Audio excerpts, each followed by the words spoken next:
Buen día, licenciado. Hoy voy a explicar el funcionamiento de un circuito lógico basado en una alarma de seguridad. Este sistema se activa con una luz y una bocina cuando una puerta se abre sin ingresar el código correcto, que en este caso es 01. El circuito tiene tres entradas, que serían A, B, C, siendo A y B los posibles números para el código y C el sensor de la puerta. Y la puerta solo se puede ingresar cuando el código correcto es 01. Ahora, respecto a la lógica del sistema, si la puerta está cerrada, la alarma no se activa, que son los casos que pueden ver en amarillo, que es que C está en 0. Y la puerta, si la puerta está abierta, solo se activa cuando la alarma es correcta, que es en este caso donde está el código 01 y la puerta abierta en 1.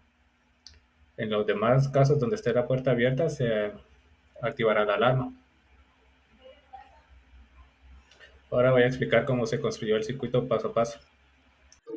Ok, ahorita voy a explicar cómo está construido el circuito paso a paso. Primero la entrada ADA con una compuerta NOT para darnos A negada. Esta salida llega a una entrada AND junto con la entrada B, que combinado nos daría A negado por B, que es el código 01. Luego esta salida va a una puerta XOR junto con la entrada C. Aquí es importante la puerta XOR porque nos cambia la salida dependiendo de si las entradas son iguales o son diferentes. Y finalmente la salida del XOR pasa por una puerta AND junto con C. Y esto asegura que la alarma solo puede activarse cuando la puerta está abierta. Por ejemplo, aquí en este caso donde la puerta está cerrada o en 0, no importa qué combinación de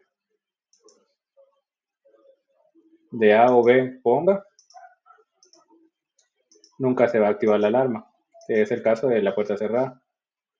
Ahora, en los casos donde abro la puerta, para darse cuenta que la activa la alarma cuando el código no es correcto, como en el caso de 00, 11, 10 y únicamente en 01 está la puerta abierta con el código correcto. El circuito completo se puede representar con esta función, que sería la salida es igual a C por, entre corchetes, A negado por B por SOR por C. Esto significa que si la puerta está cerrada, la salida siempre será 0. Y si la puerta está abierta, el sistema evalúa el código, si el código es correcto. Si el código no es 01, la alarma se activa, como son en los casos en rojo. En conclusión, este circuito utiliza compuertas NOT, AND y SOR para implementar un sistema de seguridad funcional. Gracias por ver el video.